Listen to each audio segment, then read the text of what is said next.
Afwan Ustaz, ingin bertanya tentang sebuah tradisi di daerah kami, yaitu hari raya puasa 6 Ustaz, setelah hari raya Idul Fitri. Apakah ini sesuatu yang disyariatkan atau sebuah tradisi saja? Bolehkah kami mengikutinya jika itu sebuah tradisi saja? Jazakumullah khairan Ustaz.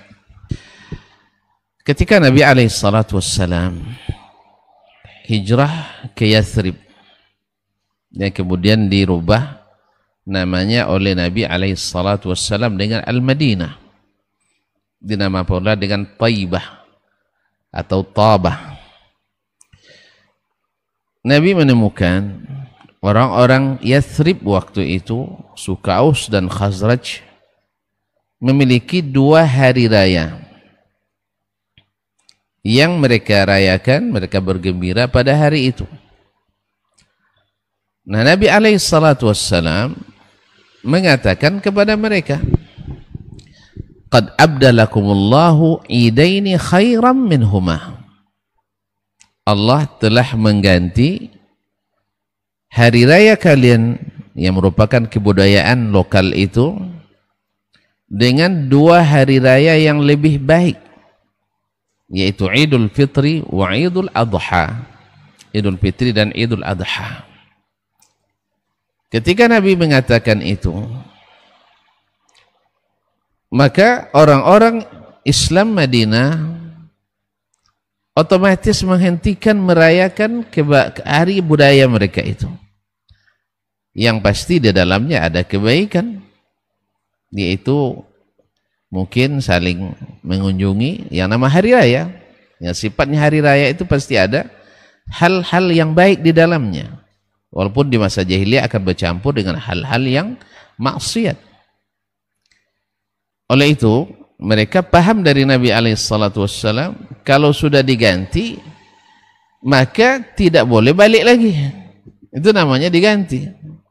Hari raya itu adalah bagian daripada syiar yang harus kita ta'zim. Dzalika wa may yu'azzim sya'airallah fa huwa khairun lahu inda rabbih. Demikian itu, siapa yang menta'zim syiar agama Allah, itu lebih baik baginya di sisi Rabbnya.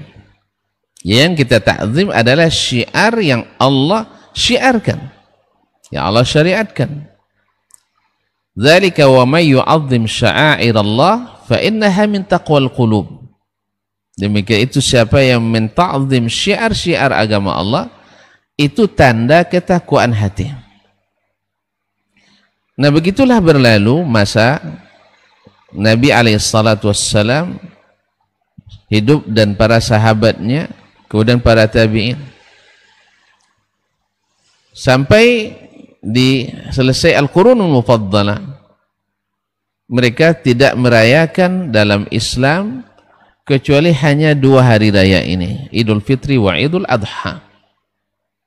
Tidak ada ayat ukhra, tidak ada hari-hari raya yang lain. Sebab mereka tahu bahwa Nabilah yang berhak untuk mensyiarkan suatu syiar. Orang Syam kan dulu ini adalah bekas kawasan yang dikuasai oleh orang-orang Romawi. Orang Romawi membawa pengaruh agama-agama mereka. Nah, ketika orang Islam di Syam, mereka berdampingan dengan orang-orang agama lain, maka mereka merasa perlu pula untuk menghidupkan syiar tambahan, sehingga mereka membuat syiar menurut mereka perlu. Padahal Nabi SAW mengatakan tak perlu lagi kalau sudah ada yang ini. Jadi di sini bedanya, yang merasa cukup dengan syiar yang Nabi syiarkan dengan yang belum merasa cukup dengan syiar yang Nabi syiarkan. Akhirnya lahirlah yang mereka sebut dengan Idul Abrar. Hari rayanya orang-orang yang jama' al-bar, orang-orang yang berbuat baik banyak. Ya, untuk supaya istiharnya, supaya diistiharkan sehingga diberi nama yang bagus, Idul Abrar, hari raya orang-orang yang berbakti, orang-orang yang berbuat baik. selesai melaksanakan puasa 6 hari di bulan Syawal. Hari raya ini akhirnya mentradisi di Syam, kemudian sebagian orang mengembawanya, mengadopsinya di sebagian tempat.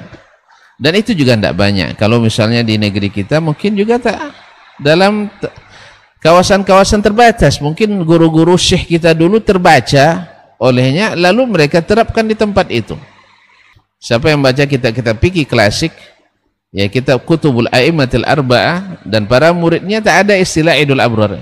Datangnya belakangan. Di sini kita melihat, pertama, Idul Abrar ini dasar syar'inya tidak ada. Sebab para ulama tidak ada yang mewajibkan satu puasa Syawal itu mesti tanggal 1 sampai tanggal 2 sampai tanggal 6. Tapi kalau sudah dibuat raya pula yang kedua, berarti puasa kita hanya tanggal 2 sampai tanggal 6. Padahal Syawal semuanya adalah hari untuk berpuasa 6. Nah, kalau demikian nanti bagi saya yang puasa tanggal 2, kemudian puasa tanggal 6 lagi, puasa tanggal 8, puasa tanggal 15, nanti saya buat lagi hari raya saya sendiri. Sebab saya berhak berhari raya sebelum selesai puasa. Masa antum hari raya padahal tidak puasa? Kadang namanya puasa hari raya, puasa 6. Nah, oleh sebab itu di sini jelas tidak sesuai dengan secara fikih saja, ini sangat lemah. Sebagian besar ulama tidak mewajibkan untuk berurutan puasa Syawalnya dari 2 sampai tanggal 7. Nah, yang kedua, melakukan atau membuat hari raya ini otomatis kita membuat rangkaian-rangkaian amal-amal lain.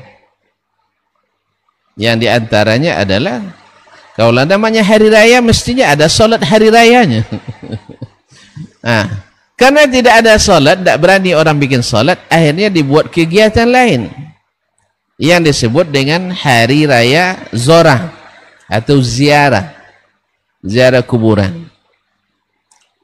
Dan ini jelas-jelas bertentangan dengan larangan Nabi SAW, bahwa Nabi katakan, la tattakhidhu qabri idan, jangan kalian jadikan kuburanku sebagai tempat berhari raya, yaitu dikhususkan ziarah dari waktu ke waktu pada waktu yang sama dan secara bersamaan. Nah, kuburan Nabi sendiri tak boleh dijadikan tempat ziarah secara hari raya, bagaimana dengan kuburan-kuburan yang lain? Berarti kita membuat syariat yang bertentangan dengan syariat Nabi SAW.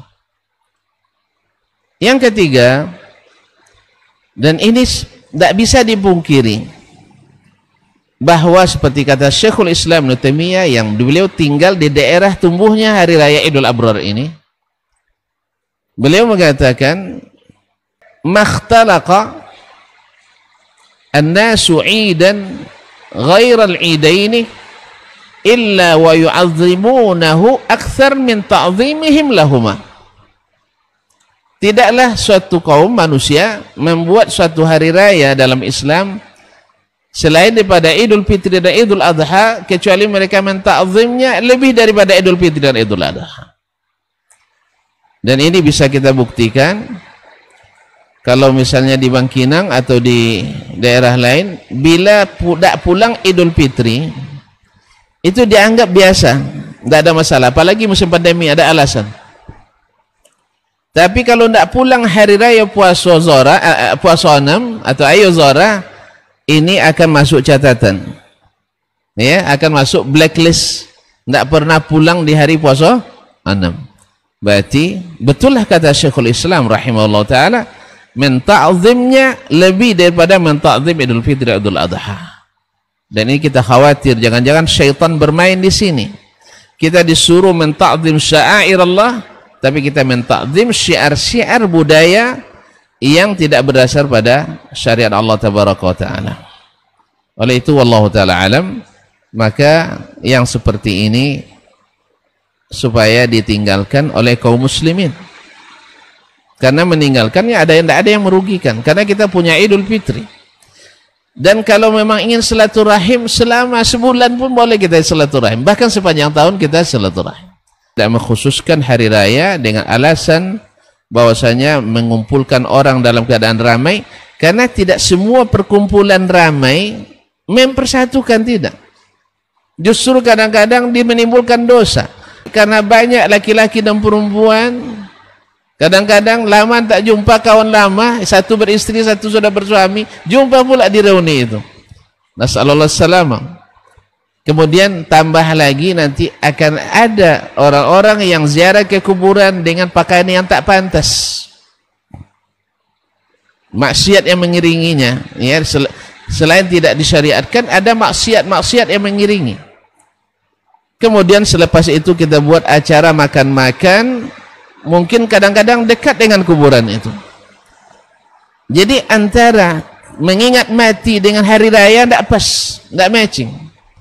Ziarah kubur itu mengingatkan mati, orang mati tidak semangat makan. Jadi merayakan mati itu tidak pas. Makanya kaum muslimin dan muslimat dirahmati Allah, dari berbagai sisi, maka hari raya ini tidak disyariatkan dengan segala. Karena Nabi alaihissalam datang ke Madinah menyampaikan pada penduduk Madinah, ini sudah beratusan, mungkin puluhan ratusan tahun mereka peringati.